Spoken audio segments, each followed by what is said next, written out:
भगवान कन्हैया मेरे प्रभु आज अपने गुरु गर्गाचार्य जी के पास गए और जैसे गए जाकर के चरणों में प्रणाम किया। गर्गाचार्य जी पूछ पड़े, ये बताओ कन्हैया कैसे आना हुआ, मुख मलिन क्यों है, कोई दिक्कत है क्या? भगवान बोल पड़े, दिक्कत तो नहीं है सरकार, लेकिन कलंक बहुत जोरदार लग गया है और ये कलंक आप ही धुल सकते हो सरकार। बोले कौन सा कलंक लग गया?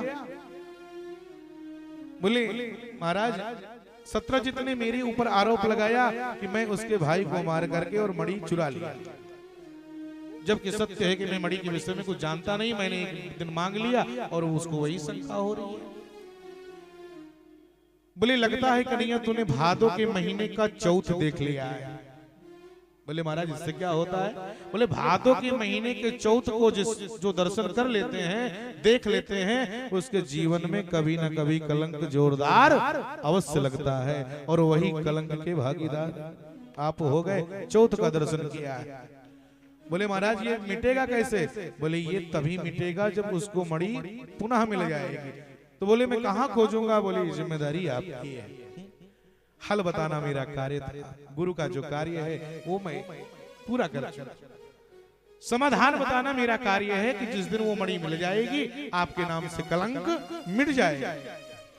अब जाइए आप देखिए वो मणि कहाँ है, अब आगे का कार्य आपको करना पड़ेगा।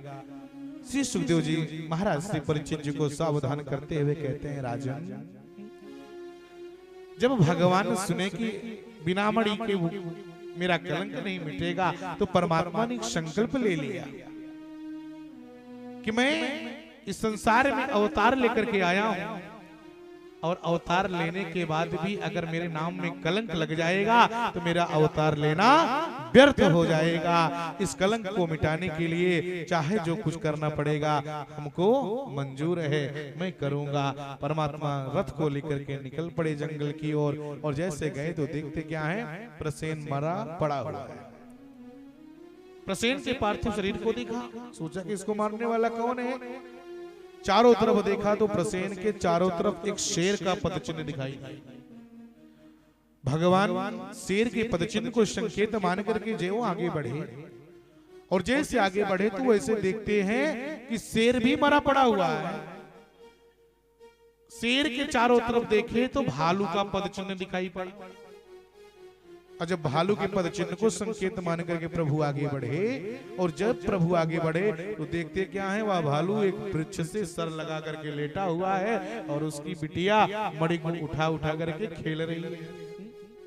भगवान देख पड़े, अरे भैया ये तो वही मणि है सत्रजित वाली।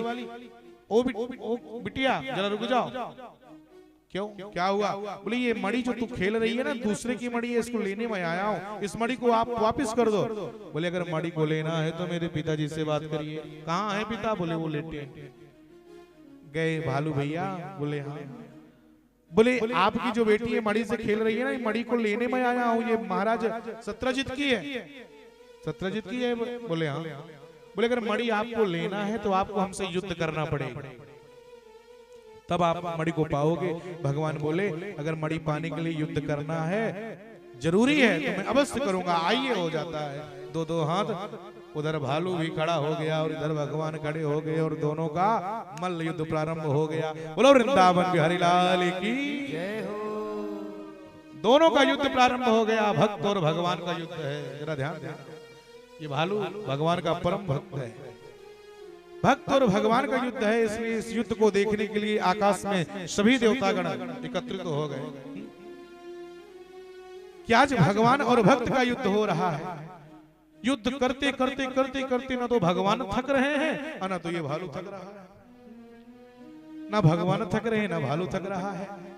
27 दिन तक युद्ध चलता रहा और जैसे 28वां दिन लगा, सोचे कि भैया ये तो युद्ध ऐसे चलता रहेगा। भगवान सोचे कि मेरा समय व्यर्थ हो रहा है। परमात्मा को जब कुछ थकान महसूस हुआ तो बोले अब इसको याद दिलाना पड़ेगा। परमात्मा भगवान श्री कृष्ण युद्ध करते करते करते करते अचानक भगवान श्री राम का रूप धारण कर लिया और जैसे भगवान श्री राम का रूप धारण कर लिया तो ये भालू कोई और नहीं है, ये भालू जामवंत जी हैं। और जैसे राम जी को देखे तो भालू चौंक गए और जाकर के भगवान के चरणों में गिर जाते हैं। और जैसे जामवंत जी भगवान को पहचान लिए, चरणों में गिर गए। भगवान बोले भालू, जामवंत भैया आप, बोले परमात्मा मुझको क्षमा कर दो, मैं आपको पहचान नहीं पाया। आप मेरे इष्ट देवता हो, आराध्य हो, आपकी मैं दिन रात पूजा करता हूँ, आपको हृदय में बसा करके मैं इधर उधर टहलता फिरता रहता हूँ, और आज आपसे मैं युद्ध कर लिया, मुझको क्षमा कर दो सरकार, मुझको क्षमा कर दो। इतना सुनना था, प्रभु श्री राम बोल पड़े, अर्थात भगवान श्री कृष्ण बोल पड़े, जामवंत जी बोले हाँ, बोले मैं तुम्हारा कर्जीदार था, कर्जा लिया था मैं तुमसे, आज मैंने अपना कर्जा चुका दिया। जामवंत जी बोल पड़े, महाराज क्या कभी भक्त, भगवान भी भक्त से कर्जा लेता है? कैसी बात आप करते हो? बोले जरा याद करो, त्रेता में तो वास्तव में आप देखिए, विचार करिए, तो त्रेता में जब भगवान श्री राम रावण का वध करके और जब आने लगे, तो भगवान के शरण में जो भी आए, परमात्मा सबको मनोवांछित वरदान दिया। सभी लोगों जो आए भगवान की सेवा करने के लिए, भगवान ने सबको वरदान दिया। लेकिन जब जामवंत जी का नंबर लगा, तो भगवान बोले भैया जामवंत जी, बोले हाँ, बोले सब लोग कुछ ना कुछ तो मांग रहे हैं, आप क्यों शांति से चुप हो, कुछ आप भी मांग लीजिए। बोले महाराज अगर हमको, मैं जो चाहता हूं उसको आप नहीं दे सकते हो। बोले क्यों, ऐसा क्या आप चाहते हो जो मैं नहीं दे सकता, जल्दी से बोलिए। बोले सरकार अगर देना चाहते हो तो आज तक मेरे पास कितनी ताकत है, ब्रह्मा जी ने हमको कितना ताकत दिया है, इस ताकत का मैं अंदाजा नहीं लगा पाया, अनुमान नहीं लगा पाया कि मेरे पास कितना बल है। बोले क्यों? बोले इसलिए कि मेरे जोड़ी का कोई पहलवान ही नहीं मिला कि जिससे मैं सुंदर युद्ध करके और अपने ताकत का अंदाजा लगा लेता। बोले पहलवान नहीं मिला? बोले नहीं। बोले रावण के खानदान में कोई नहीं था, रावण के खानदान में मेरे टक्कर का कोई नहीं था। हाँ रही बात आपके खानदान में, आपके खानदान में महाराज बताओ, आपके यहाँ भी कोई नहीं है। ये लक्ष्मण जी जो हैं, थोड़ा सा ये मेरा बायां हाथ कुछ देर तक संभाल पाएंगे, बाकी चल जाएंगे। लेकिन जो आप हो ना, आप मेरा झटका अवश्य संभाल लोगे, ये मुझे परम विश्वास है। लेकिन सरकार आपसे मैं युद्ध करूंगा नहीं। बोले क्यों नहीं करोगे? बोले आप हमारे इष्ट हैं, और इष्ट से युद्ध नहीं किया जाता, बल्कि इष्ट को तो हृदय में धारण किया जाता है, इसलिए आपसे मैं युद्ध कैसे कर सकता हूं? तो बोले बोले आप हमें ऐसा वरदान दो कि कोई हमारे टक्कर का पहलवान मिल जाए कभी भविष्य में, मैं उससे युद्ध करके अपना ताकत का अंदाजा लगा लो। भगवान श्री राम बोल पड़े, जाइए जामवंत जी, इस त्रेता में मैं राम हूँ, तुम जामवंत हो, ये वादा तो मैं नहीं पूरा कर सकता, लेकिन अगला अवतार जब मेरा द्वापर में होगा, मैं कृष्ण बन करके आऊंगा, तो तुम मेरा इंतजार करना, ये वादा मैं द्वापर में अवश्य पूरा करूंगा। और वही पूरा करने के लिए परमात्मा आज जामवंत से युद्ध किए। जैसे युद्ध किए पहचान गए, बोले सरकार हमको क्षमा कर दो, हमसे बहुत बड़ा अपराध हो गया। बोले कोई अपराध नहीं, चलो। बोले भगवान बोले अब चलो। बोले सरकार चलिए, लेकिन मैंने सुना है कि भक्त जो की सारी बातें परमात्मा मानते हैं। बोले हाँ मानते तो हैं। बोले हमने ये सुना है कि जो भी भक्त कहता है भगवान को मानना पड़ता है। बोले बिल्कुल सही है, अगर सच्ची भक्ति है तो मानना पड़ता है। तो बोले सरकार एक काम करो ना। बोले क्या? कहा ये आपकी मणि है और ये मेरी बेटी है। बोले इसको क्या करूं? बोले इस बेटी का कन्यादान आपके हाथों में करना चाहता हूं। भगवान बोल पड़े, भैया मेरा विवाह तो हो चुका है, ऑलरेडी मेरी पत्नी रुक्मणी घर में इंतजार कर रही है, अब इस दूसरी को कहां लेकर के जाऊंगा, इसको कहां रखूंगा? परमात्मा जामवंत जी बोल पड़े, महाराज अगर आप मेरी इस वचन को नहीं मानोगे तो मैं समझ लूंगा कि मर्यादा आप भक्त का तोड़ रहे हो, आपको मानना पड़ेगा। भगवान बोले चलो, अगर ऐसी बात है जैसे एक वैसे दो, क्या फर्क पड़ता है। आइए, जामवंत जी की बिटिया है जामवंती, भगवान का दूसरा विवाह जामवंती के साथ हुआ। जैसे ही लेकर के आए और आकर के सत्यजित को सौंप दिया, और जब सत्यजीत को मणि सौंप दिया तो सत्यजीत लज्जित हो गए, महाराज हमको क्षमा कर दो। बोले क्यों? बोले मैंने आपको बिना जाने मुझे भला बुरा कहा, मुझको क्षमा कर दो और ये मणि आप रखो अपने पास।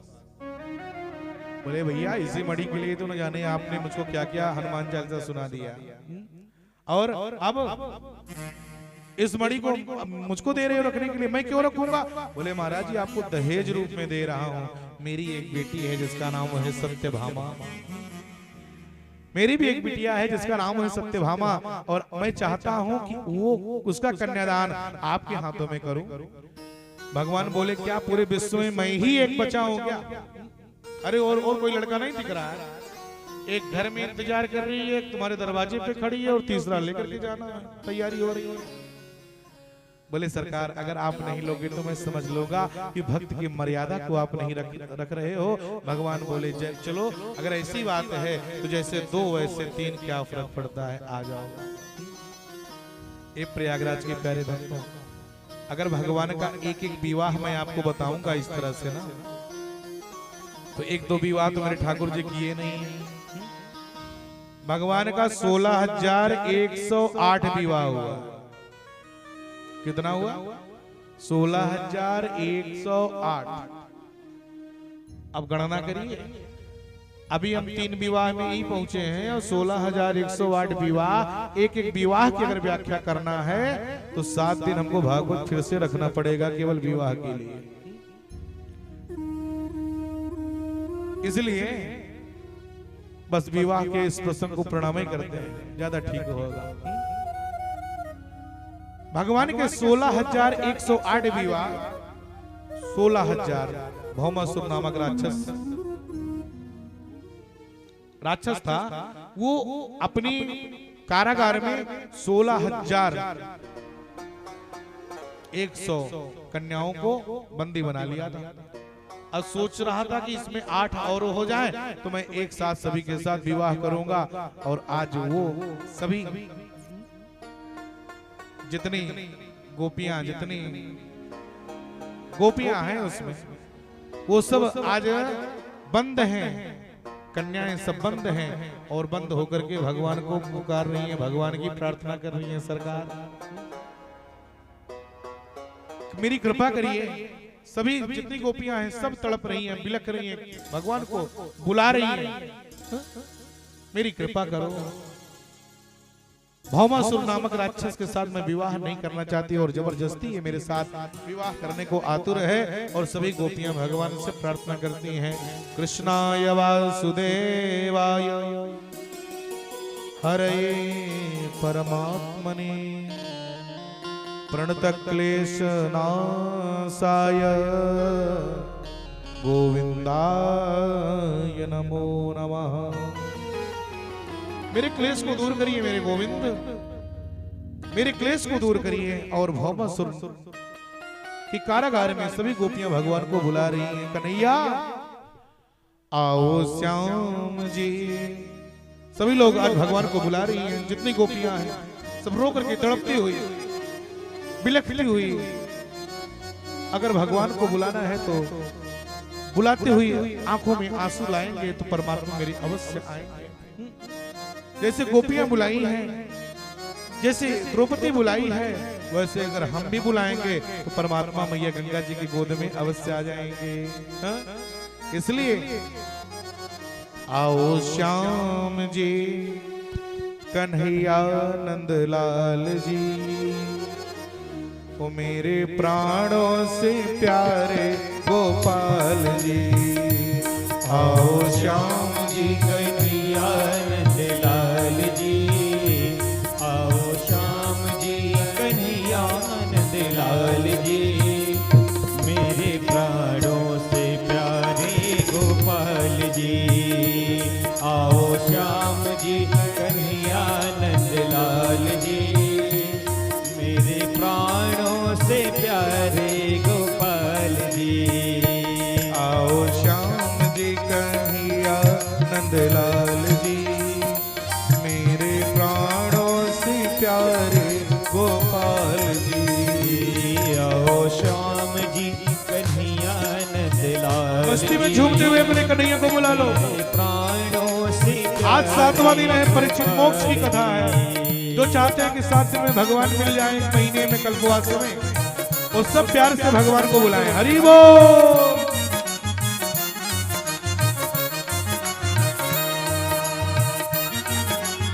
बधाई हो, जय हो प्रभु।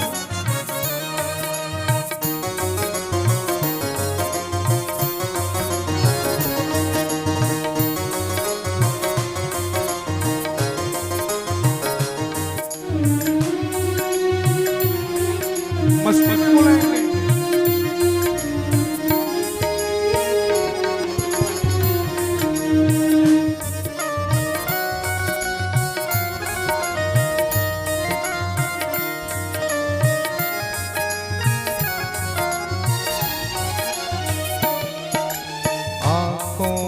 बस गई सूरत पिया की, आँखों में बस गई सूरत पिया की, आँखों में बस गई सूरत पिया की।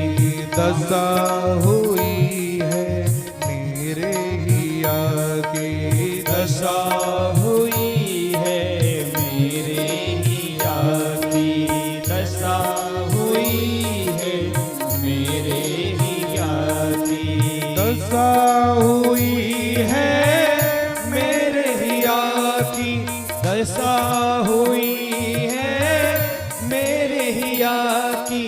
आजा मिला ले मेरे नैनों से नैना, मिला ले मेरे नैनों से नैना, आजा मिला ले मेरे नैनों से नैना, आजा मिला ले मेरे नैनों से नैना, आजा मिला ले मेरे नैनों से नैना। आओ श्याम जी, आओ श्याम जी, कन्हैया नंदलाल जी, मेरे प्राणों से प्यारे गोपाल जी। आओ श्याम जी, कन्हैया नंदलाल जी, मेरे प्राणों से प्यारे गोपाल जी।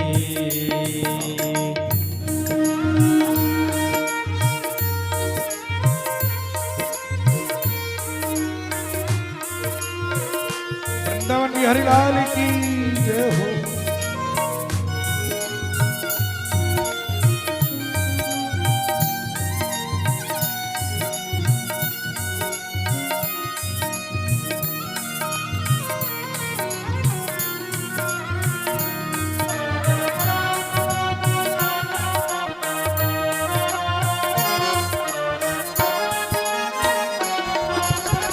हरि बोल।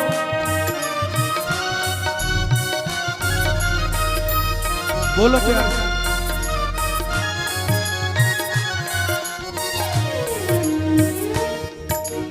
आजा मिला ले मेरे नैनों से नैना, आजा मिला ले मेरे नैनों से नैना।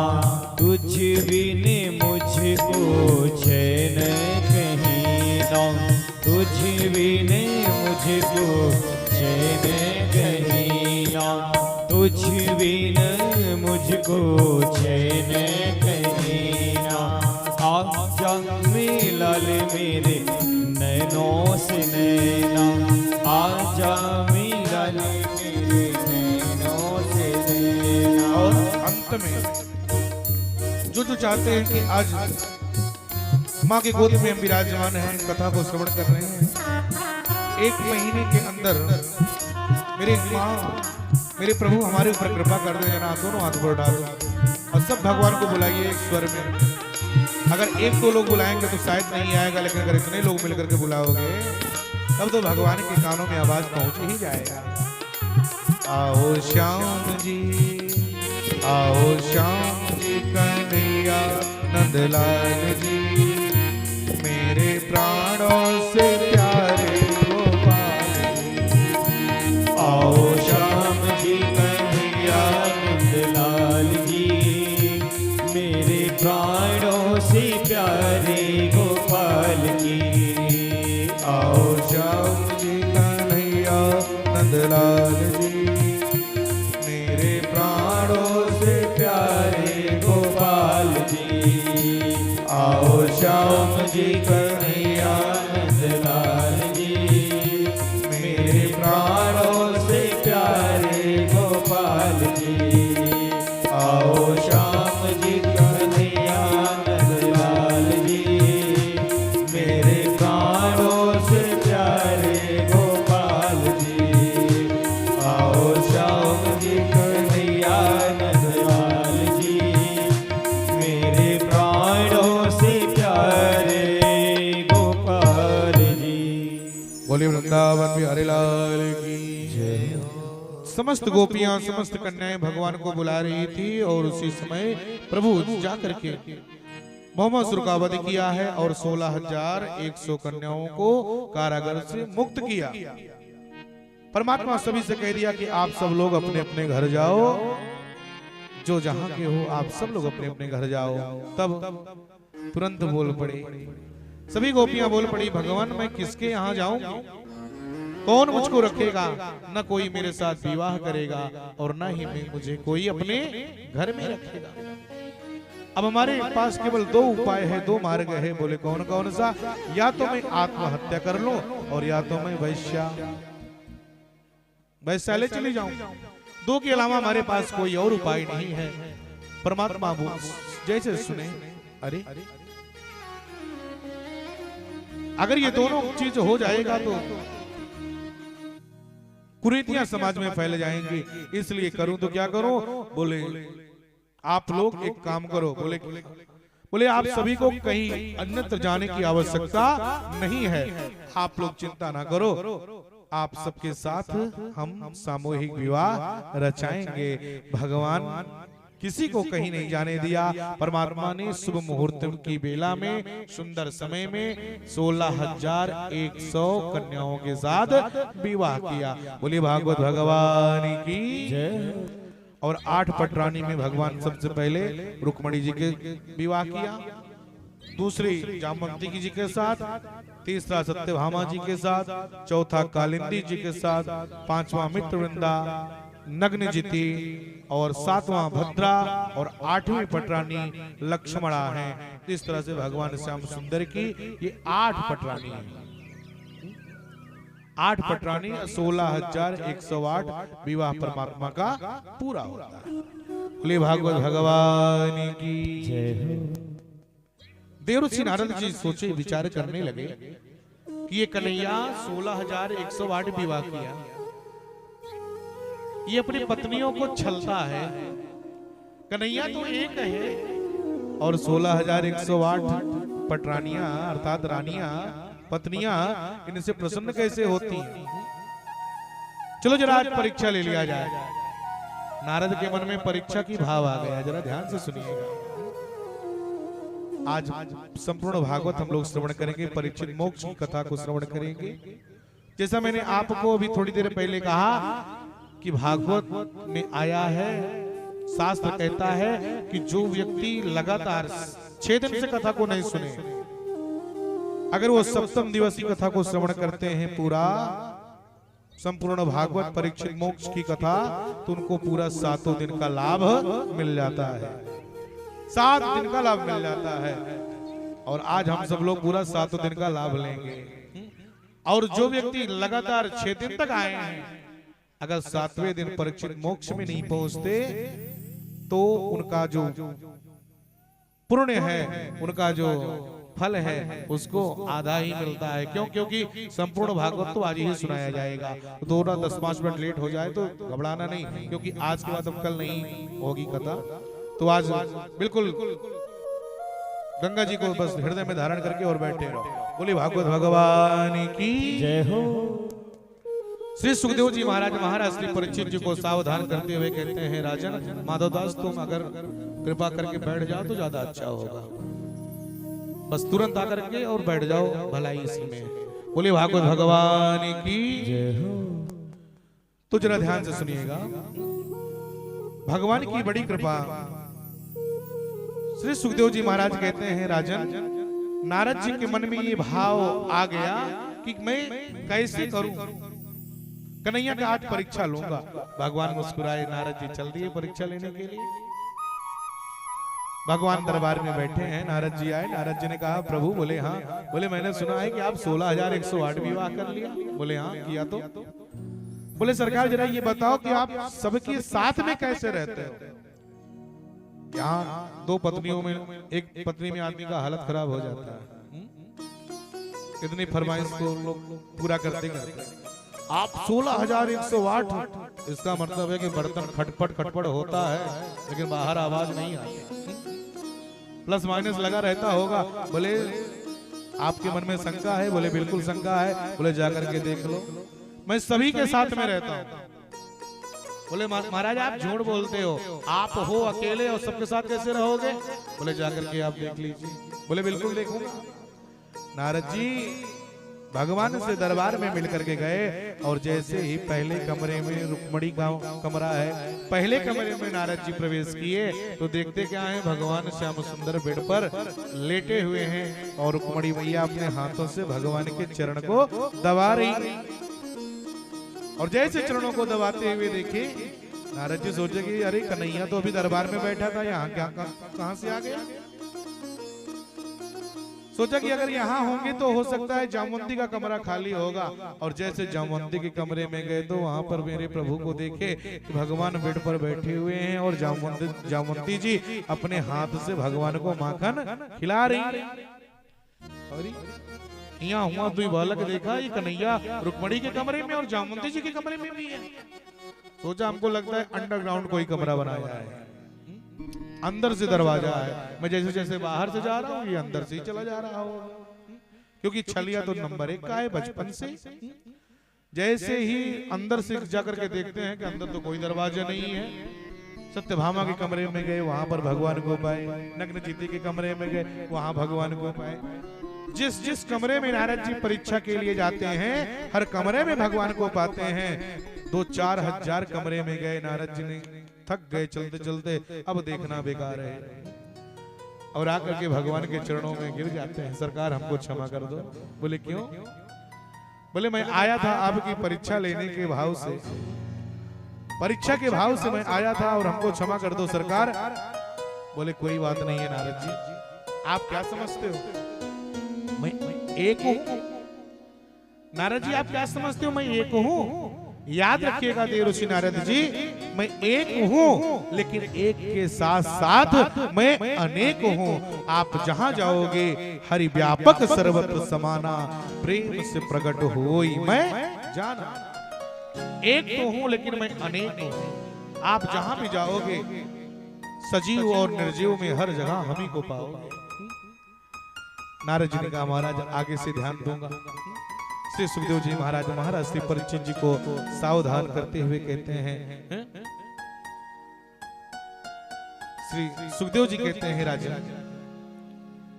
आपने समस्त लीलाओं को सुना है। परीक्षित जी ने कहा महाराज आप हमको बहुत लीलाओं को सुनाया, बहुत लीला को बताए, लेकिन बोले क्या? कहा कोई ऐसा लीला है जिसमें परमात्मा का नाम दीन बंधु भगवान कहलाए। तो ऐसी कोई लीला बताओ जिसमें परमात्मा ने दीनों पर दया किया हो। पुण्यात्मा को तो भगवान तार देते हैं, पापी को तार देते हैं, लेकिन भगवान कभी दीनों पर भी दया किए? इतना सुनना था सुखदेव जी को। बड़ा सुंदर कथा याद आ गई। सुखदेव जी को अचानक जैसे दीनों पर दया करने वाले की कथा सुनाओ, कोई ऐसा प्रसंग सुनाओ। सुखदेव जी महाराज को सुदामा जी की याद आ गई। सुदामा जी की याद सुखदेव जी को आ गई और सुखदेव जी महाराज बोल पड़े, क्या राजन? बोले हाँ। बोले भागवत में एक पात्र ऐसा आता है जो बहुत दीन था, भगवान के परम भक्त थे। बोले कौन? बोले हमारे सुदामा जी थे। ये सुदामा जी कौन है? बोले कृष्णस्यासीद सखा कश्चिद ब्राह्मणो ब्रह्मवित्तमा विरक्त इंद्रियार्थेषु प्रशांतात्मा जितेन्द्रिया। सुदामा जी की याद आ गई। बड़े सुंदर ब्राह्मण हैं सुदामा जी, विरक्त इंद्रियार्थेषु, संसार से विरक्त हैं, इंद्रियों से विरक्त हैं, और जितेंद्रिया, अपने इंद्रियों को अपने वश में किए। मन में अब किसी चीज की कामना नहीं है, बस केवल एक कामना है, गोविंद भगवान का दिव्य दर्शन। सुदामा जी को किसी चीज की कामना नहीं है, धन की कामना नहीं है, ऐश्वर्य की कामना नहीं है, बस केवल उनको ये कामना है कि भगवान का जाप चलता रहे, भगवान का दिव्य दर्शन हो जाए। सुदामा जी बाहर थे और एक दिन सुदामा जी आए और उनके चरण को सुशीला दबा रही। समय कम है, हम संक्षेप में कथा को श्रवण करेंगे। सुशीला चरणों को दबा रही थी और जैसे सुशीला चरण दबा रही थी तो सुशीला जी बोल पड़ी, प्रभु बोले हाँ, बोले मैं आज आपसे एक प्रश्न करना चाहती हूँ। बोले कौन सा प्रश्न है? ननु ब्रह्मण भगवतः सखः साक्षात् श्रियापतिः ब्रह्मणस्य शरण्यस्य भगवान शाश्वत सभा। महाराज मैंने सुना है कि आपका कोई बचपन का मित्र थे पहले। बोले सुशीला बचपन के मित्र, ये तुम्हारा ध्यान कहां चला गया सुशीला? बोले सरकार आज आप बाहर गए थे तो एक कोई भिखारी आया था संत का स्वरूप बना करके, तो वो भिक्षा मांगने लगा और हमारे पास तो कुछ था नहीं देने को, तो मैं क्या दूं? तो आपने हमसे कभी कुछ नहीं बताया, भला हो संत का, उसने आज हमको बताया कि आपके पति के तो बहुत बड़े आदमी हैं। कौन? आपके पति सुदामा जी के मित्र हैं, भगवान श्री कृष्ण हैं, बहुत बड़े आदमी हैं, दिनों पर दया करते हैं। आपने अपने मित्र के विषय में कभी नहीं बताया। सुदामा जी जय श्री कृष्ण का नाम सुने तो नेत्र से आंसू गिरने लगा। हाँ सुशीला, हम दोनों मित्र बड़े लंगोटिया यार थे, बचपन में साथ पले, साथ गुरु शिक्षा हुआ और साथ जंगल में लकड़ियां तोड़े जाया करते थे। तो महाराज जी बताओ, बोले क्या? कहा कभी आपकी उनसे मिलने की लालसा नहीं होती, इच्छा नहीं होती? सुदामा जी ने कहा इच्छा तो बहुत होती है सुशीला, लेकिन पता नहीं है आजकल वो कहाँ रहते हैं। बचपन में जब से हमारा उनका बिछो हुआ तब से आज तक ना वो हमसे मिले ना हम उनसे मिले। न जाने वो सुदामा जी में मेरा कृष्ण कन्हैया वो कहाँ रहता है, वो कन्हैया अब उसका कोई अता पता नहीं है। सुदामा जी की पत्नी सुशीला बोल पड़ी, महाराज आप जाने की इच्छा रखते हो, मिलने की इच्छा होती है? बोले बहुत इच्छा होती है। तो बोले मैं बताऊं वो कहाँ रहते हैं? बोले बताओ। बोले आस्ते धुना द्वारवत्याम, इस समय वो द्वारिका के राजा हैं और इस समय वो द्वारिका में ही निवास करते हैं। द्वारिका के राजा हैं, द्वारिका में निवास करते हैं। अच्छा, भगवान बोल पड़े सुशीला, बोले हाँ। सुदामा जी बोल पड़े ये बताओ, बोले क्या? कहा कि मेरे मित्र हैं, हमको तो नहीं पता कि मेरा मित्र कहाँ रहता है, क्या करता है, और तुमसे कोई लेना देना नहीं है और तुमको सब बायोडाटा पता है कि वो कहाँ रहते हैं, तुमको कैसे पता हो गया? बोले भला हो संत का वो उसने बता दिया, इसलिए आप तो कभी बताए नहीं। याद रखिए, जो भगवान से, जो दुनिया से कभी कुछ चाहता नहीं, जो दुनिया से कभी कुछ चाहता नहीं, विरक्त है दुनिया से, संसार से विरक्त है, वो किसी से कुछ लेना देना तो कोई मतलब ही नहीं रखता। और जो स्वार्थी होता है, जिसको किसी चीज से कुछ लेना है, वो पता लगाते रहेंगे कि नेताजी कब आएंगे, सर्किट हाउस में कितने दिन रहेंगे, वहां कितने दिन रुकेंगे, सब बायोडाटा, क्योंकि उसको कुछ उससे स्वार्थ है, कुछ लेना है। सुदामा जी के मित्र हैं, सुदामा जी को नहीं पता, लेकिन सुशीला को सब कुछ पता है। बोले आप मिलना चाहोगे? बोले मिलना तो चाहता हूँ, लेकिन कैसे मिल पाऊंगा? बोले काम करो। बोले क्या? कहा अब जाने की तैयारी करो, बाकी तैयारी हम करते हैं। कृष्ण से मिलने की तैयारी आप करो। जैसे कहा कृष्ण से मिलने की तैयारी करो। सुदामा जी बोले पगली जानती नहीं, अरे जाऊंगा तो खाली हाथ थोड़ी ना जाना है। मित्र के यहाँ, गुरु के यहाँ अगर कुछ जाओ तो कुछ हाथ में लेकर के जाना चाहिए, खाली हाथ नहीं जाना चाहिए। तो मेरे पास तो कुछ है नहीं, मैं तो गरीब हूँ। बोले उसकी चिंता आप मत करो, आप केवल जाने की तैयारी करो। 4 मुश्त सुशीला ने किया क्या? जल्दी से गई और 4 मुट्ठी चावल लाई। अलग अलग घर से, कोई चावल सफेद, कोई चावल पीला, कोई चावल खड़ा, कोई चावल टूटा। 4 मुट्ठी चावल लाई और सबसे गंदा कपड़ा जो था उसी कपड़े में उसको बांध दिया पोटली और ले जाकर के दे दिया, ले जाओ सरकार, इस पोटली को लेकर के जाओ और अपने मित्र को दे देना और एक चीज कह देना। बोले क्या? कहा कर अपने मित्र से केवल एक संदेशा कह देना। अगर मेरे विषय में पूछेंगे तो केवल एक संदेशा उनसे बोल देना। क्या बोलना है बताओ सुशीला? बोले 1 मास द्वय पाख में 2 एकादशी हो,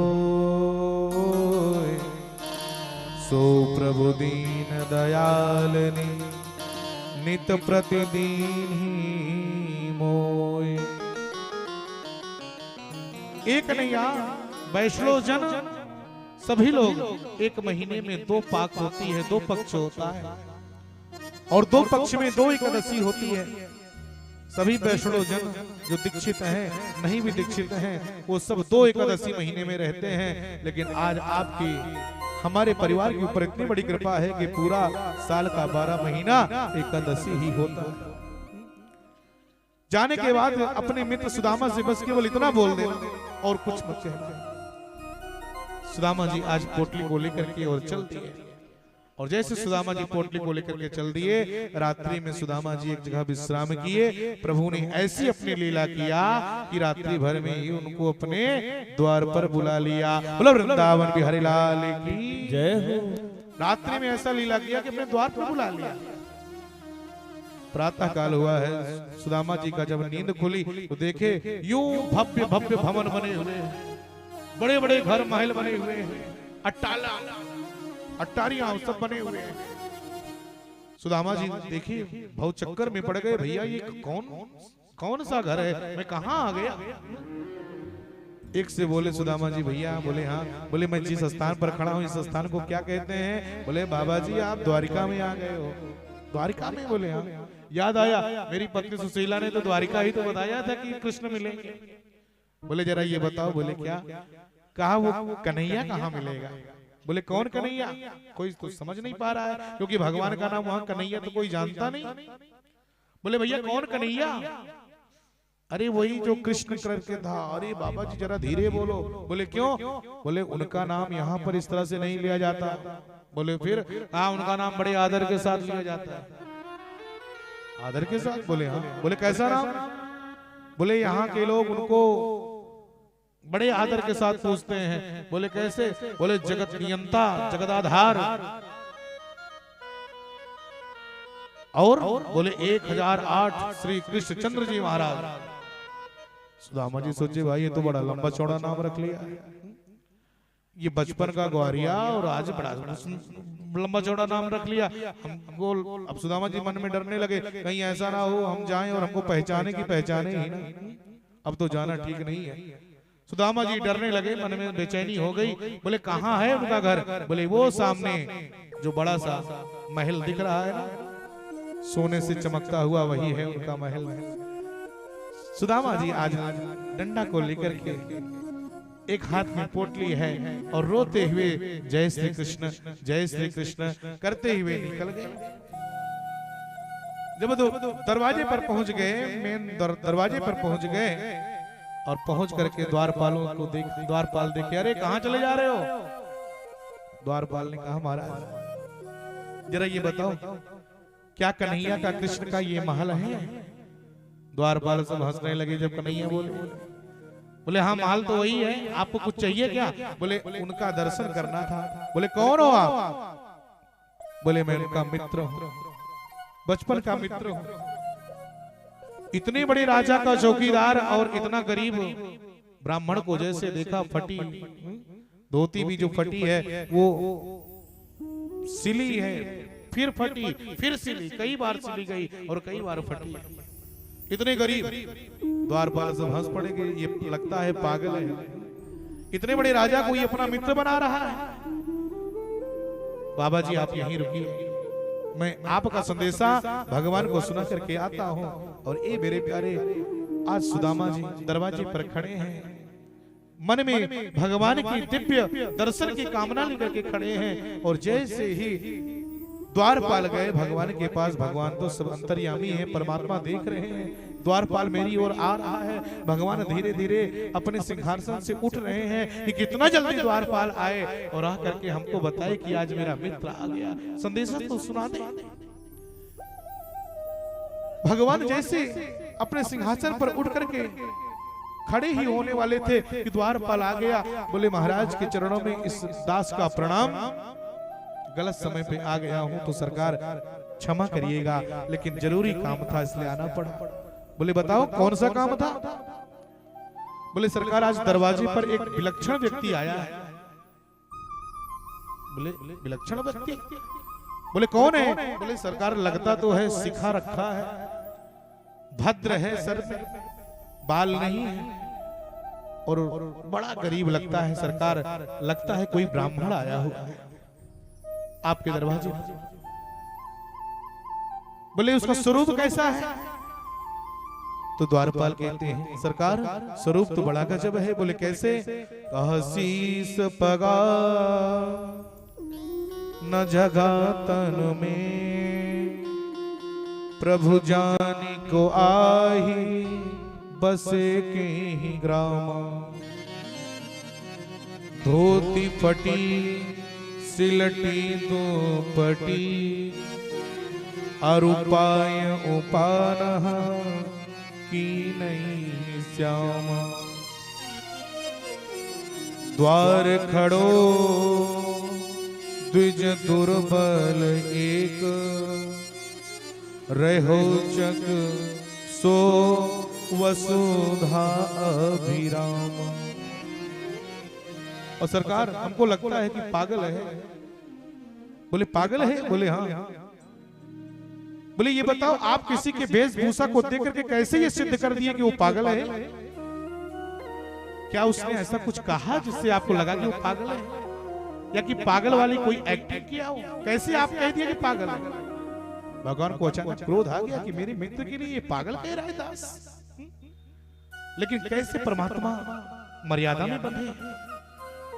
भगवान बोल पड़े कि कैसे जान गए कि वो पागल है? बोले सरकार क्षमा करिएगा, मैं पागल इसलिए जान गया कि वो इतना गरीब ब्राह्मण आपको अपना मित्र कह रहा है। आप इतने बड़े महाराजा राजाधिराज जो आकर के आपके चरणों को सेवा करते हैं, आपसे आकर के आदेश लेते हैं, और एक निर्धन ब्राह्मण कोई आ जाए और वो कह रहा है कि मेरे मित्र, इसलिए सरकार में। बोले ये बताओ वो अपना नाम भी बताया कि नहीं? कुछ उसका नाम क्या है? जैसे कहा कि नाम बताया कि नहीं, तुरंत द्वारपाल बोल पड़े सरकार पूछत दीन दयाल को धाम, बतावत आपनो नाम सुदामा।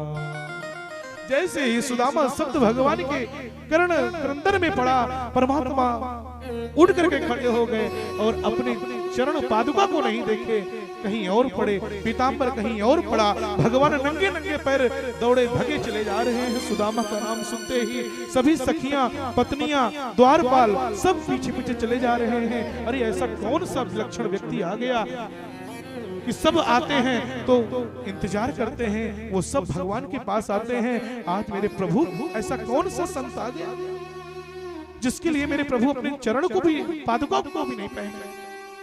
पीतांबर कहीं और गिरा, जल्दी पीतांबर लेकर के गए और जैसे जाकर के सुदामा जी को देखे हैं परमात्मा सुदामा जी को अपने हृदय से लगा करके अंगीकार कर लिया और भेंट करके मेरे प्रभु रोते हुए सुदामा को आज अपने हृदय से लगा करके मित्र सुदामा को लेकर के महल में आए।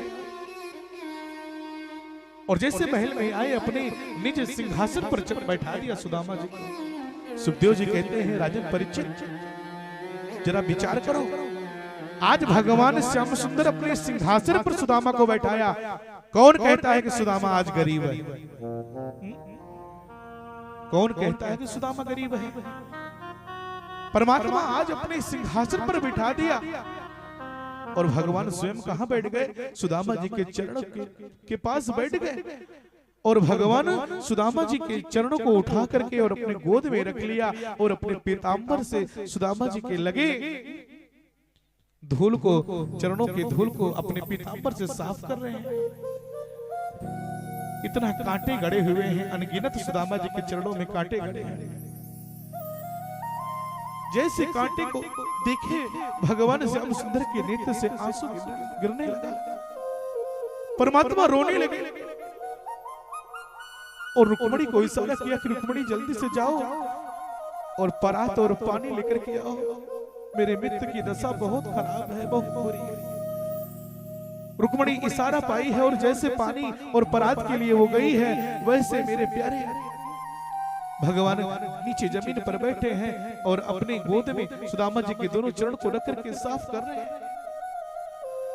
देख बिहाल बिवाइन को पग कंटक जाल लगे पूनी जोए,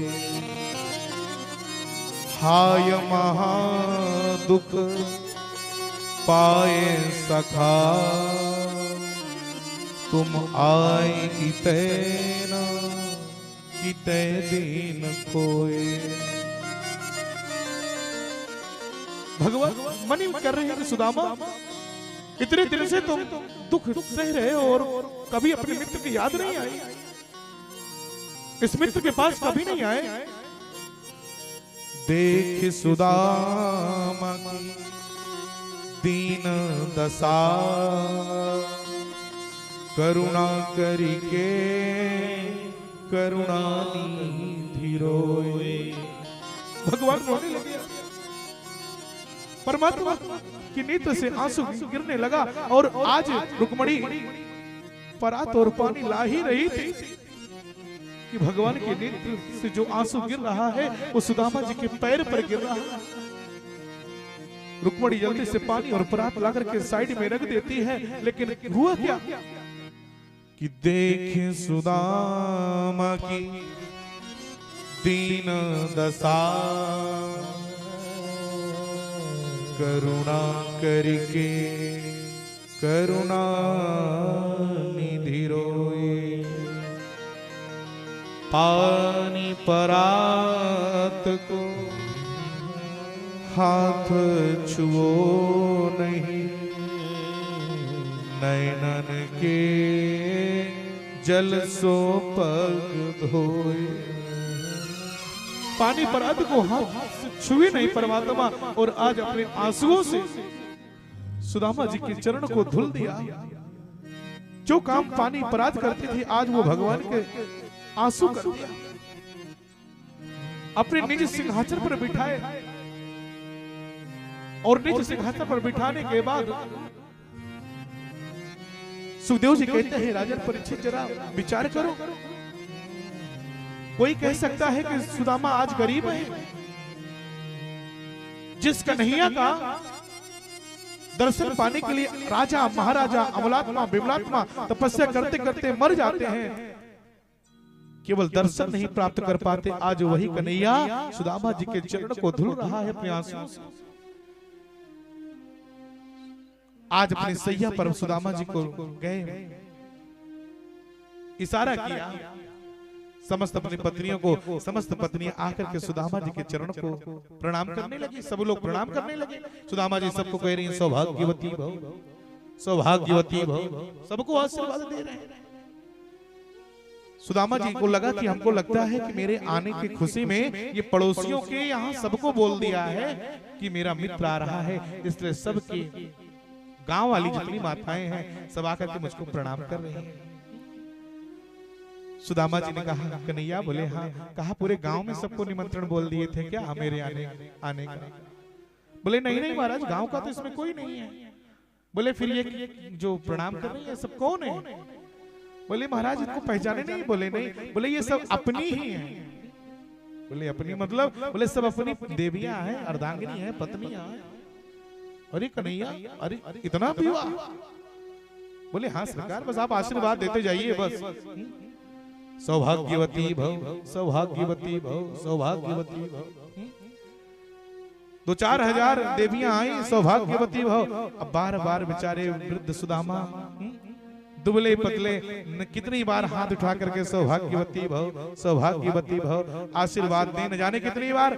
सुदामा जी थक गए, और जब थक गए तो अब सौभाग्य हट गया, केवल भव भव भव। 2-4 हजार इसमें चला। अंत में सुदामा जी जब थक गए, बोले एक कन्हैया, बोले हाँ। बोले अभी कितना है महाराज? अभी तो 8,000 हुआ है, अभी आधा बाकी है। 16,108 है ना। बोले लाला मुझको मार देने का प्लान है क्या? बोले क्यों? बोले आप एक काम करो ना। बोले क्या? कहा हम दुबले पतले, मेरे ऊपर दया करो, एक काम करो। बोले क्या? कहा सबके तरफ से तेरी ही पत्नियां है ना, झूठ मत बोलना, छल तो नहीं किया? बोले नहीं नहीं, सब सच्ची बता रहा हूँ, मेरी ही है। तो बोले एक काम कर, बोले सबकी तरफ से तू ही एक बार मुझे प्रणाम कर ले और मैं तुझको आशीर्वाद दे दूंगा, और आशीर्वाद तेरे देने से सबको आधा आधा मिल जाएगा। बोलो भागवत भगवान की। सैया पर, सेज सैया पर परमात्मा सुदामा जी को लिटा दिया।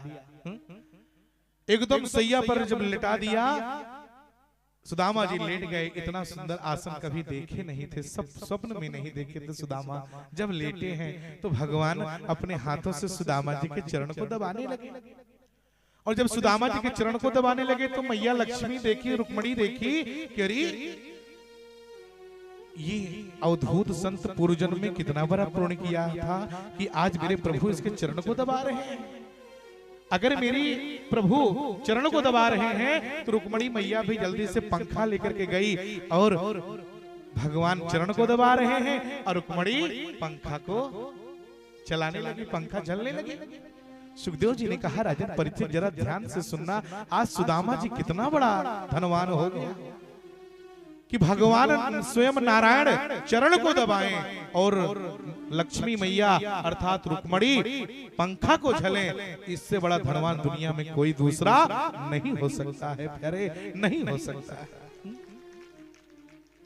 आज भगवान बोल पड़े, ये बताओ भैया। बोले हाँ, क्योंकि परमात्मा तो जानते थे ये सुदामा भले आया है लेकिन हमसे कुछ नहीं कहेगा। भगवान बोल पड़े, सुदामा भैया। बोले हाँ। बोले जरा ये बताओ। बोले क्या? कहा कि मेरी भाभी जी ने कुछ हमको दिया है कि बस वैसे खाली हाथ आए हो। सुदामा जी सोचने लगे कि जिस बात का डर था ये छलिया वही बात कर दिया। भगवान चरण को दबा रहे थे लेकिन सुदामा जी अपना हाथ जल्दी से बगल में छिपाते चले जा रहे हैं।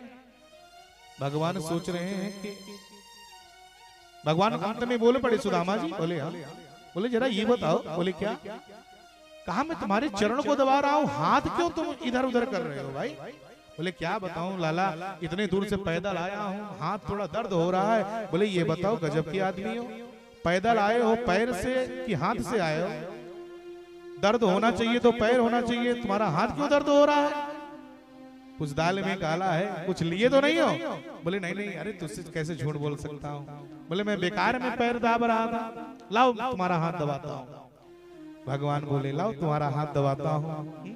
जैसे हाथ परमात्मा खींचने लगे दबाने के लिए, सुदामा भागा चला जा रहा है। अरे दो ना, ए मेरे प्यारे भक्तों।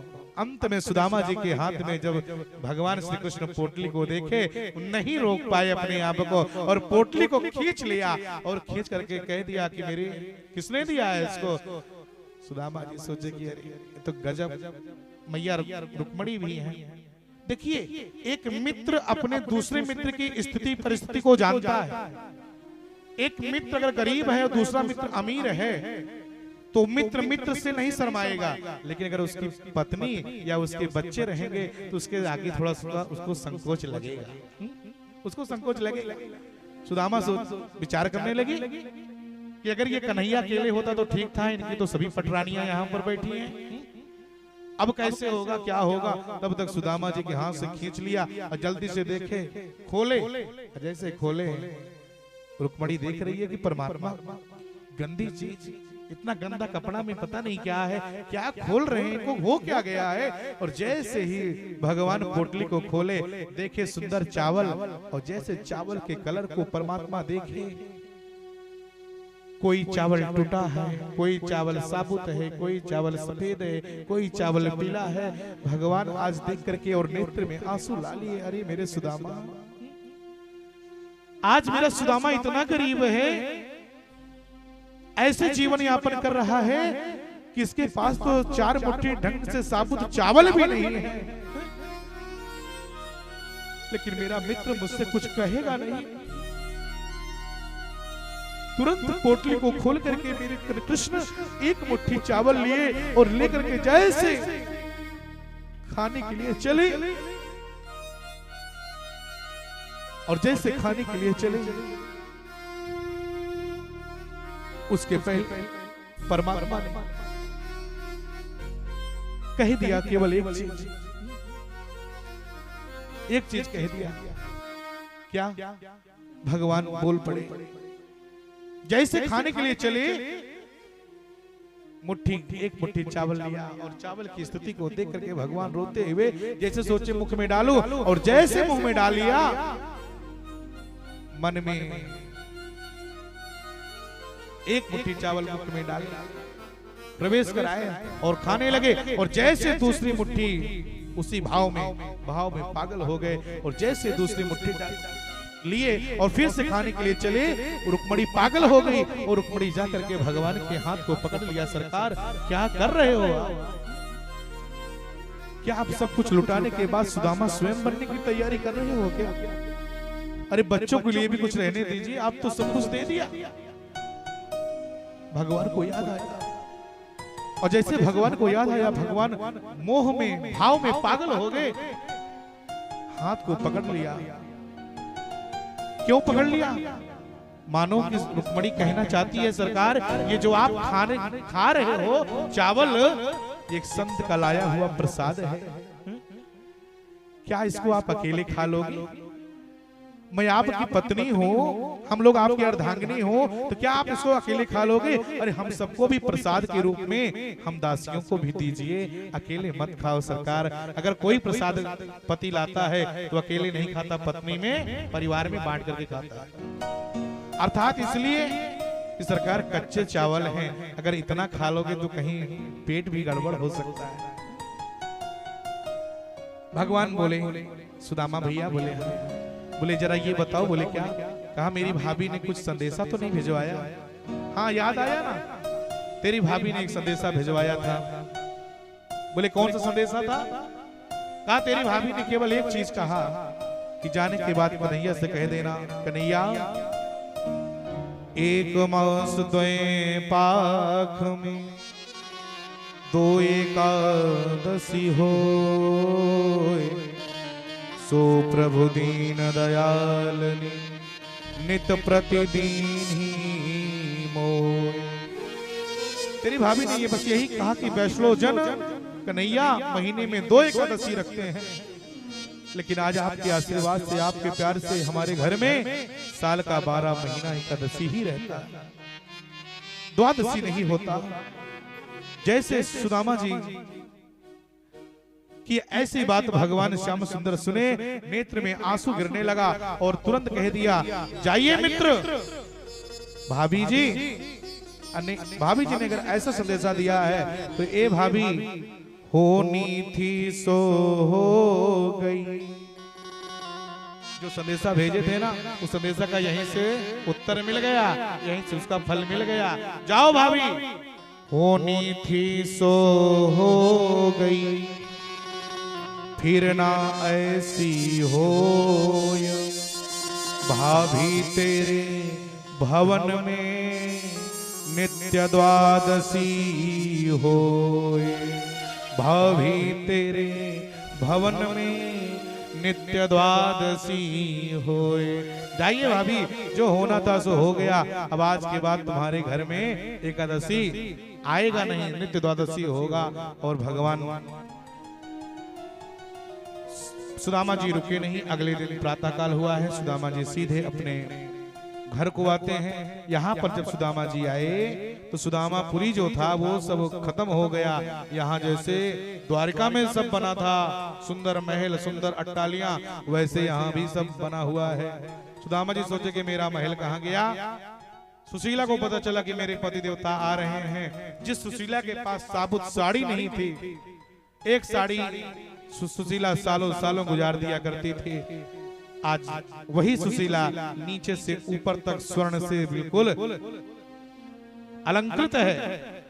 सुशीला को पता चला कि मेरे पति देवता आ रहे हैं, तो लगा कि कहीं वो मुझे को पहचान न पाए। दासियों के साथ सुशीला तैयार हुई है और अपने पति की सेवा करने के लिए, स्वागत करने के लिए दरवाजे पर खड़ी हो गई। पति देवता आए, सुदामा जी आए, देखे ऐसे ऐश्वर्य को। सुदामा जी ने कहा, सुशीला ये सब कहाँ मिला? बोले सरकार, जहाँ आप गए थे सब उन्हीं का आशीर्वाद है, आपका पुण्य प्रताप है। सुदामा जी को रोना आ गया। अरे मेरे करुणानिधान भक्त, आपने मेरे ऊपर इतनी बड़ी कृपा की, इतना बड़ा दया कर दिया। अभी तक मैं गरीब था, आपके नाम का सहारा लिया करता था, आपका भजन करता रहा। आज आपने मुझको धन दे दिया और इसका मतलब है कि आपने अपनी भक्ति से हमको दूर कर दिया। सुशीला एक काम करो। बोले क्या? कहा तुझको धन चाहिए था, तुझे धन मिल गया। अब इस धन में तुम अपना राज्य करो और मैं जाकर के भगवान की तपस्या करूंगा, भगवान की पूजा करूंगा। अब ये मेरे लायक नहीं रहा महल। जैसे सुदामा जाने के लिए चले, भगवान अंदर प्रवेश किए हैं, अंदर ही बैठे हैं परमात्मा। और वहीं से बुलाए, सुदामा जी देखिए मेरे कन्हैया की आवाज कहां से आ गई। बोले सुदामा भैया आप आ जाइए, कुछ नहीं होगा। जब तक मन करे आपका राज्य करिएगा, जब आपका मन उब जाए, जाने को करे, तो आप मेरे धाम को चले आइएगा। बोलो भागवत भगवान की। श्री सुखदेव जी महाराज कहते हैं, राजन परीक्षित, आज भगवान श्याम सुंदर बस बिल्कुल संक्षेप में वाणी को विश्राम करेंगे। परीक्षित मोक्ष की कथा आप सब लोग श्रवण करें। यही कथा सबसे, आज की कथा या पूरे श्रीमद् भागवत की कथा में परीक्षित मोक्ष की कथा ही मुख्य है। और आज ये कथा बिल्कुल 10 मिनट में बता करके वाणी को विश्राम करूंगा, समय अत्यधिक हो रहा है। बोले भागवत भगवान की। श्री सुखदेव जी महाराज से परीक्षित जी को सावधान करते हुए कहते हैं, राजन आज भगवान को जितने भी देव परमात्मा की पत्नियां हैं सबको पुत्र हो गया। रुक्मणी को प्रद्युम्न हुआ, अनिरुद्ध और सांब की जो पुत्र है, जामवंती का जो पुत्र है वो सांब है। एक दिन ऐसे सब लोग बैठे थे तो भगवान अपने बंधु बांधवों को उपदेश दे रहे थे कि बेटा जीवन में अगर कार्य को, राज्य को चलाना है तो सब काम करना, लेकिन 3 काम मत करना। बोले कौन सा? कहा जीवन में कभी संत का अपमान मत करना, पहला गुरु निंदा न करना, और जीवन में कभी अधर्म मत करना। ये 3 काम कर लोगे राज्य अपने आप चलेगा। सब लोग तो मान रहे हैं, लेकिन जो सांब है, ये सांब कौन है? जामवंती का बेटा है। सांब के मन में आया कि लगता है मेरे पिताजी बूढ़े हो चले हैं, इसलिए अब इनको ज्ञान वैराग्य की बातें ज्यादा सूझ रही है। भला संत का अपमान करने से क्या हानि होगी? जला चलो आज देखता हूं कि संत का अपमान करने से क्या हानि होता है। सांब गए प्रभास क्षेत्र की ओर, और जैसे वहां गए और जाकर के देखते क्या है कि मित्रों ने सांब को एक साड़ी पहना दिया, साड़ी, और साड़ी पहना करके एक मूसल पेट में बांध दिया। बांधने के बाद दुर्वासा जैसे ऋषि के पास गए और जाकर कहने लगे, महाराज ये मेरी गोपी है, जरा ये बताओ। बोले क्या? कहा इसको बेटा होगा कि बेटी होगी? जैसे कहा इसको बेटा होगा कि बेटी होगी। अब दुर्वासा जी जैसे संत, जानकार संत, ध्यान लगाए, और जब ध्यान लगाए तो देखे कि ना बेटा है ना बेटी है, बिल्कुल मूसल है। और जैसे मूसल है, क्रोध में आ गए दुर्वासा जी और बोल दिए, हे कृष्ण के पुत्र, तुम कृष्ण के पुत्र हो और आज एक संत का अपमान किए, जाओ मैं श्राप देता हूं कि आज जो तेरे गर्भ में पल रहा है इसी से पूरा यदुवंशी नष्ट होंगे। बोले भागवत भगवान की जय। पूरे यदुवंशी नष्ट हो जाएंगे। शाम जल्दी से साड़ी उतार करके फेंक दिया। महाराज मुझको क्षमा कर दो। बोले मुख से निकली हुई वाणी कभी वापस नहीं आती, उसी प्रकार जैसे बंदूक से निकली हुई गोली वापस नहीं आती। अब तो जो निकलना था निकल गया। शाम बनी, विचार किया कुछ नहीं होगा, मूसल को रगड़ना शुरू कर दिए और जो चूर निकला उसको ले जाकर के समुद्र में फेंक दिया। और जो रगड़ते रगड़ते इतना बड़ा टुकड़ा बचा उसको ले जाकर के भी समुद्र में फेंक दिया। टुकड़ा वो एक मछली के मुख में चली गई, और जब मछली के मुख में चली गई तो एक मछुआरा गया मछली पकड़ने के लिए, अचानक वही मछली आ गई, जाल में फंस गई। लेकर के गया बाजार मार्केट में बेचने के लिए। एक बहेलिया ने उस मछली को खरीद लिया, घर लाया। जब मछली के पेट को फाड़ा तब उसमें से छोटा सा लोहे का टुकड़ा निकला। जब लोहे का टुकड़ा निकला तब बहेलिया प्रसन्न हो गया, अरे ये तो बड़ा सुंदर शिकार करने के काम में आएगा। देखते ही देखते जितने यदुवंशी हैं सबकी बुद्धि बिगड़ गई और सब यदुवंशी आपस में युद्ध करने लगे, लड़ने लगे। लड़ते लड़ते लड़ते लड़ते आज उस जगह गए जहां पर वो चूर फेंके थे, उसमें से एक घास उगाई है। उस घास का नाम है ऐरका नामक घास। वह घास उठा करके एक दूसरे को जो व्यक्ति मारता था, छू जाता था तो वो मर जाता था, दोबारा उठता नहीं था।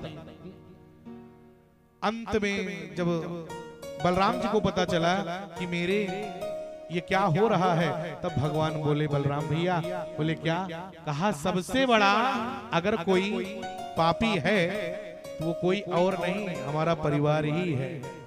जब तक यदुवंशी रहेंगे तब तक पृथ्वी से पाप हल्का नहीं होगा, इनको भी मरना पड़ेगा। धीरे धीरे समय व्यतीत हुआ और सब एक दूसरे को मारने लगे।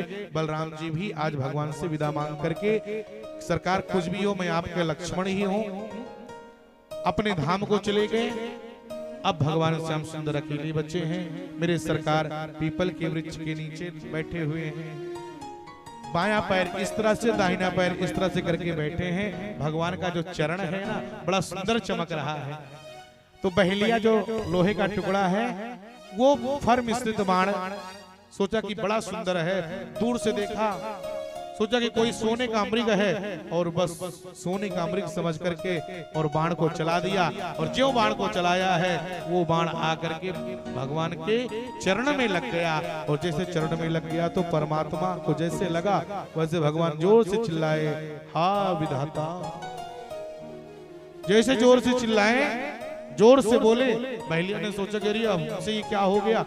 दौड़ करके आए और जैसे आए आकर के देखे, हम सरकार मुझको क्षमा कर दो। भगवान बोल पड़े, इसमें तुम्हारी गलती नहीं है। बोले क्यों? बोले मैं आपसे कर्जा लिया था। बोले कैसे? कहा त्रेता में तुम बाली थे और मैं राम था, मैं भी तुझको छुप करके ही बाण मारा था।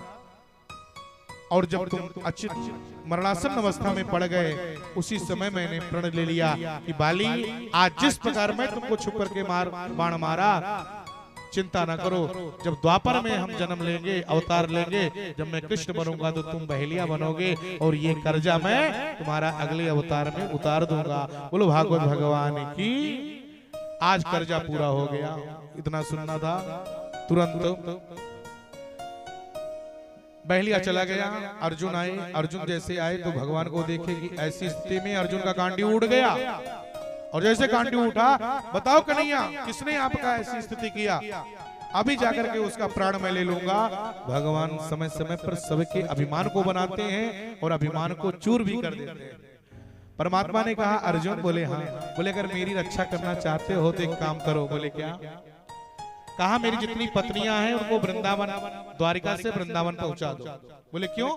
कहा जैसे मैं अपने प्राण को त्यागूंगा वैसे पूरा द्वारिका समुद्र में डूब जाएगी, और जब समुद्र में द्वारिका डूब जाएगी तो हमारी समस्त पत्नियां मर जाएंगी। उनको आप सब सम्मान सहित वृंदावन पहुंचाओ। अर्जुन गए और जैसे वृंदावन पहुंचाने के लिए चले हैं, भगवान कोल भील का रूप बनाए और परमात्मा कोल भील का रूप बना करके सीधे अर्जुन से युद्ध करके और भगवान अपने पत्नियों को अपने धाम में चुरा करके पहले से ही पहुंचा दिया।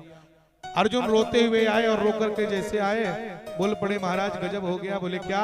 कहा मेरा वही धनुष था, वही गांडीव था, वही बाण था, लेकिन आज चला ही नहीं।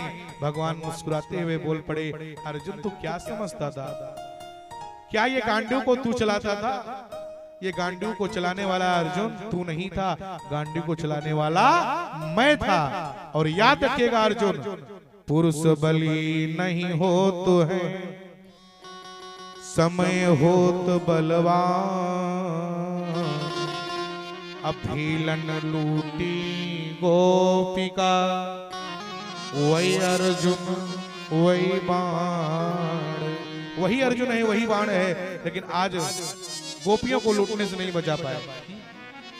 भगवान 33 करोड़ देवता ऊपर से प्रार्थना कर रहे हैं, प्रभु आइए। परमात्मा सबको छोड़ करके, पृथ्वी को छोड़ करके आज अपने धाम को जाते हैं। बोलिए बालकृष्ण भगवान की जय हो।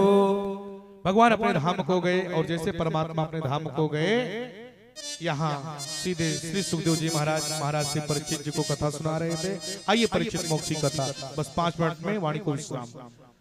परीक्षित महाराज और सुखदेव जी महाराज दोनों में कथाएं चल रही हैं। आज जो 7 दिन से यहाँ कथा चल रही थी, कथा चल रही है। सुखदेव जी महाराज ने कहा, परीक्षित बोले हाँ। कहा भगवान आज अपने धाम को गए, दुनिया को छोड़ करके, संसार को छोड़ करके, पृथ्वी को। आपने 7 दिन से सुंदर कथा को श्रवण किया, लेकिन ये बताओ परीक्षित, क्या अब भी तुम मरना चाहते हो? पहला प्रश्न किया है, बहुत सुंदर। राजेंद्र बाबू आप ध्यान से सुनिएगा, परीक्षित मोक्ष है। बोले क्या आप अब भी मरना चाहते हो? इतना सुंदर कथा को श्रवण करने के बाद भागवत जी को, क्या अभी आपके हृदय में लालसा है, मन में ये है कि आप अभी भी मरना चाहते हो? सुखदेव जी महाराज ने जैसे प्रश्न किया, परीक्षित जी ने बहुत सुंदर उत्तर दिया। परीक्षित जी महाराज कहते हैं प्रभु, बोले हाँ। कहा मेरा जन्म ही कब हुआ जो मैं मरूंगा? बोले मतलब? बोले मेरी सरकार मेरा जन्म ही कब हुआ जो मैं मरूंगा? जन्म और मृत्यु तो शरीर की होती है, आत्मा तो स्वतंत्र होती है। आत्मा में किसी का कोई जोर नहीं होता। इतना सुनना था। सुखदेव जी महाराज कहते हैं इसका मतलब आपने बड़ा सुंदर ढंग से भगवान की कथा, भागवत कथा को सुंदर श्रवण किया है। जन्म मृत्यु को आपने सब कुछ समझ लिया है। और कोई प्रश्न है? बोले सरकार अब तो कोई प्रश्न नहीं है, आदेश करिए।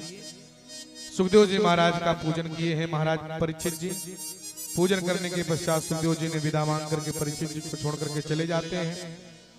और इधर महाराज परीक्षित जी आज बिल्कुल ध्यान को लगा करके, श्वास को बंद करके और भगवान के चरणों में ध्यान को लगा दिया। सुखदेव जी के जाते ही परीक्षित जी फलती मार करके बैठ गए। 7 दिन भगवान की कथा को श्रवण किया, भागवत कथा को, और श्रवण करने के पश्चात अपने हृदय को, श्वास को गोविंद के चरणों में लगा करके रोक दिया। और उधर महाराज कश्यप तक्षक नाग आने लगा। जो परीक्षित जी को श्राप मिला था कि आज के 7वें दिन तक्षक नाग काटने से उनकी मृत्यु हो जाएगी, वो नाग आने लगा। और जैसे नाग आने लगा, बीच मार्ग में महाराज कश्यप जी मिल जाते हैं। कश्यप बोले क्यों परीक्षित कहाँ जा, क्यों तक्षक कहाँ जा रहे हो? बोले महाराज हमको रोकिएगा नहीं, हम परीक्षित जी को डसने के लिए जा रहा हूँ। मुझे वरदान मिला है कि 7वें दिन हमको परीक्षित को काटना है। बोले मेरे रहते हुए तो परीक्षित का बाल बांका नहीं कर सकता, बहुत सुंदर राजा है वो। बोले महाराज मुझे उसको श्राप मिला है, मैं काटूंगा तब वो मरेगा। रोक लिए, लेकिन उसको अपने विष पर घमंड था। वहीं पर एक हरा भरा वृक्ष था। तक्षक ने उस पर अपना विष का प्रभाव डाला और हरा भरा वृक्ष सूख करके लकड़ी हो गया। जैसे सूख करके लकड़ी हो गया, महाराज कश्यप ने कमंडल से जल को निकाले, मंत्र को पढ़े और उस वृक्ष पर अपना मंत्रोच्चारण छींटा मारे और जो सूख करके लकड़ी हो गया, आज वही वृक्ष फिर से हरा भरा हो गया। बोलो भागवत भगवान की जय हो। इतना सुनना था, तक्षक चरणों में गिर गया। महाराज क्षमा करिएगा, अगर नहीं जाने दोगे तो संत की वाणी असत्य हो जाएगी। बोले ठीक है, अगर ऐसी बात है तो आप जाइए। और महाराज परीक्षित जी विराजमान हैं। तक्षक नाग गया और जाकर के महाराज श्री परीक्षित जी के को डसता है, और जैसे डस लिया, ग्रास बना लिया। भागवत में आया है कि महाराज परीक्षित जी पहले ही अपने प्राण को जब सुखदेव जी जाने लगे ना, सुखदेव जी जब जाने लगे तो महाराज परीक्षित जी गोविंद का ध्यान करके अपना प्राण, अपनी श्वास पहले ही भगवान के चरणों में न्यौछावर कर दिया, रोक दिया। अपना प्राण पहले ही भगवान के चरणों में रोक दिया। अब तक्षक के काटने से चित जल पावक गगन समीरा, पंच रचित यह अधम शरीरा। 5 तत्व से जो मिलकर के शरीर बना हुआ है, तक्षक के काटने के प्रभाव से ये शरीर जल करके राख हो गया। बोल वृंदावन बिहारी लाल की जय हो। तक्षक के काटने से परीक्षित का शरीर जल करके राख हो गया। परीक्षित के जो पुत्र हैं जन्मेजय, उनको लगा कि सांप के काटने से मेरे पिता की मृत्यु हुई, तो सर्प यज्ञ करना शुरू कर दिया। संसार में जितने सर्प है सबको ला करके हवन कुंड में डालने लगे। आस्तिक मुनि आए, बोले महाराज क्या कर रहे हो, ये ऐसा कार्य मत करो। आपके पिता की जो मृत्यु हुई है वो संत के द्वारा हुई है, उन्होंने अपराध किया था इसलिए उनकी मृत्यु हुई। उनके समझाने पर जन्मेजय शांत हो जाते हैं और इस तरह से श्री परीक्षित जी महाराज का मोक्ष होता है। बोलिए वृंदावन बिहारी लाल की जय हो। परीक्षित का मोक्ष हुआ। हम लोग बड़े सुंदर ढंग से भगवान की कथा आज 7 दिन से श्रवण कर रहे थे। मेरी माताओं बहनों, आप प्रयागराज के प्यारे भक्तों, जीवन में यहाँ से कथा श्रवण करके जाइएगा तो मन में केवल एक चीज भाव लाइए कि हरदम धर्म का प्रचार होता रहे, धर्म के मार्ग में हम सभी लोग ऐसे चलते रहे। माँ काली अध्यात्म मंडल और जय हनुमान मंदिर की सेवा ट्रस्ट में ये जो भागवत कथा मुख्य यजमान की तरफ से हमारे चल रही थी, बड़े सुंदर कथा चल रही थी। और आज आप 7 दिन से भगवान कथा को हम लोग श्रवण कर रहे थे। जितने लोग आए हैं आप सबको व्यासपीठ से सिया राम में सब जग जानी, करऊं प्रणाम जोर जगपानी, सबको कोटि कोटि प्रणाम।